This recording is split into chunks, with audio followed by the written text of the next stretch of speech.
Salut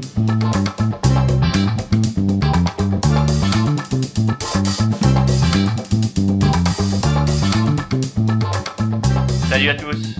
Donc des brèves de vestiaire comme convenu pour répondre à vos questions. Donc des questions que j'ai recueillies sur les réseaux sociaux, que ce soit sur Facebook, Twitter ou Google+. Donc je vais commencer par une question de Julie de Toulouse.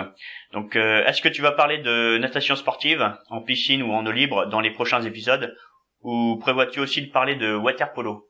Donc j'ai prévu en effet de faire 1 ou 2 épisodes sur le water polo prochainement, mais pas seulement. Je veux aussi parler aussi de donc toutes les disciplines qui sont périphériques de la natation sportive, c'est-à-dire à la fois la natation en eau libre, mais aussi le plongeon et aussi la natation synchronisée. Peut-être que je viendrai aussi sur de la plongée à l'avenir et du sauvetage en mer, et ça peut être tout à fait probable. On pourrait compter sur le long terme 1 voire 2 épisodes par discipline que je viens de détailler. Mais je resterai vraiment sur le socle aussi de la natation sportive pour tous les épisodes à venir de Salut les baigneurs. Et après, tout dépend aussi du nombre de vues que feront justement ces épisodes sur le water polo, sur la synchro, sur la plongée ou sur le plongeon. Si y a de la demande, s'il y a un certain nombre de vues assez significatives sur ces épisodes, je pourrais peut-être développer sur un peu plus sur ces disciplines. Mais après, comme je vous dis, tout est ouvert, mais tout dépend du nombre de vues que font ces vidéos. Donc, à bon entendeur. Alors, autre question de David de Marmande. Alors, David de Marmande, donc ce n'est pas une question mais une remarque. J'ai beaucoup aimé l'épisode sur Mark Spitz, mais de là à dire que c'est un comeback raté, je ne pense pas. Il aurait aujourd'hui nagé chez les maîtres, serait l'équivalent de Nico Granger.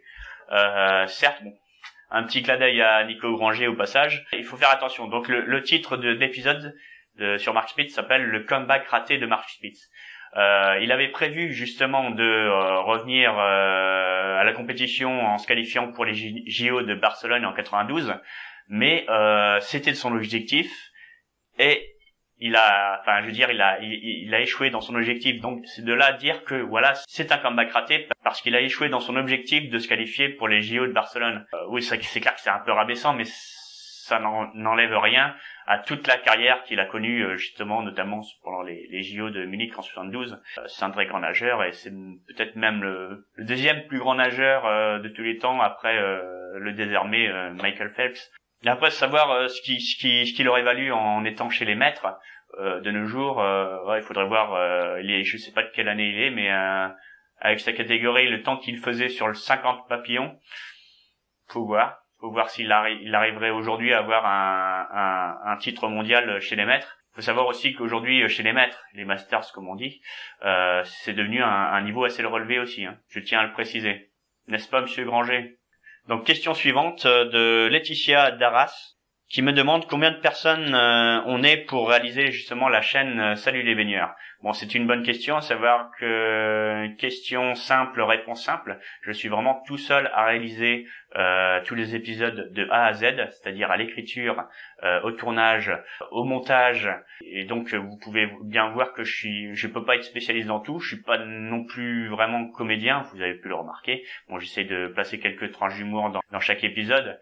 Après, j'essaie de m'appliquer de plus en plus sur l'écriture. Sur le montage, j'essaie vraiment d'approfondir mes connaissances. C'est pour ça que je suscite aussi une aide vis-à-vis de la plateforme Tipeee pour avoir quelques dons pour pouvoir justement développer la chaîne, éventuellement sous-traiter le montage notamment dans les domaines où je suis pas vraiment spécialisé, justement pour vraiment gagner en productivité et gagner en qualité sur la chaîne. Et j'attends justement que ça se développe. À savoir que c'est vrai que jusque maintenant sur Tipeee, les dons c'est quand même relativement assez timide. Si vous donnez que qu'un seul euro, ça me donne vraiment énormément de motivation pour justement poursuivre la chaîne. On va dire qu'on est qu'au début de la chaîne. Hein. Je prévois éventuellement de faire jusqu'à une 50aine d'épisodes dans un premier temps, après en attendant de voir que si ça se développe un peu plus. N'hésitez pas à faire un don sur Tipeee. Même à rien qu'un euro, ça paraît peut-être ridicule pour vous, mais pour moi ça donnerait une sacrée motivation. Alors, question suivante d'Alain de Strasbourg. Alors concernant le baigneur aurait-il des problèmes psychologiques? Oui, en effet, il a des problèmes psychologiques. D'ailleurs, je l'ai pas précisé, mais en dehors des tournages, il est en HP. Il vient même d'ailleurs d'être qualifié de pervers narcissique. Donc c'est vous dire, hein, c'est pour ça qu'en dehors de tournage, on essaye de le mettre, de bien l'enfermer, parce que vous avez saisi le personnage, hein, il est quand même assez bizarre, on va dire. Mais bon. Mais j'avouerai que je m'y attache quand même un petit peu, quand même, à la légère, on va dire. Alors une autre question très intéressante de Laure de Paris. Alors prévois-tu de faire des épisodes sur les champions les plus récents tels que Florent Manodou, Camille Lacour, Missy Franklin, Federica Pellegrini, ou encore et surtout Michael Phelps? C'est bien de me poser cette question parce que j'avais vraiment une précision à faire là-dessus. C'est que je ne fais pas d'épisode consacré à un nageur qui n'a pas encore pris sa retraite. Pour la simple et bonne raison que cet épisode de Salut les baigneurs pourrait mal vieillir.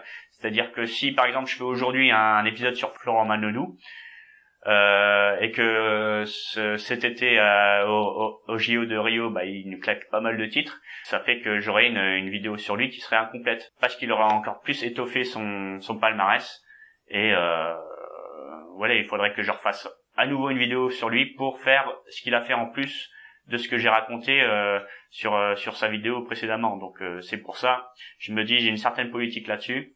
J'attends que le nageur ou la nageuse, la grande championne, le grand champion, prenne sa retraite, et puis après, au calme, je retrace sa carrière. Et comme ça, même avec le poids des années, la vidéo reste valable, elle reste d'actualité. Alors, je vais prendre une dernière question de Samir d'Alger. À savoir, oui, les pays francophones nous suivent aussi. J'ai vu qu'il y avait pas mal de Québécois, il y a des Africains, des Maghrébins qui nous suivent, donc et puis des Belges, des Suisses. Ça fait vraiment plaisir de voir autant d'audience du monde entier. Salutations aussi des nageurs de Nouvelle-Calédonie et de Polynésie française. Je sais qu'ils sont aussi assez nombreux là-bas. Donc Samir d'Alger me demande, prévois-tu de parler de la natation en Afrique et tout particulièrement au Maghreb? Alors ça, sache que je prévois justement de faire un épisode consacré à la natation en Afrique. Donc j'en dis pas plus pour le moment, mais je prévois aussi de faire un épisode par continent. Je prévois aussi à l'avenir de faire un épisode sur les championnats pan-pacifiques qui ne manquent pas d'intérêt. Voilà, comme vous constatez, j'ai encore une longue liste d'idées d'épisodes. Donc je remercie donc Julie de Toulouse, David de Marmande, Laetitia d'Arras, Alain de Strasbourg, Laure de Paris et Samir d'Alger pour les questions qui ont été posées. Et je vous dis à un prochain épisode de Salut les baigneurs, et voire même à un prochain épisode des brèves de vestiaire.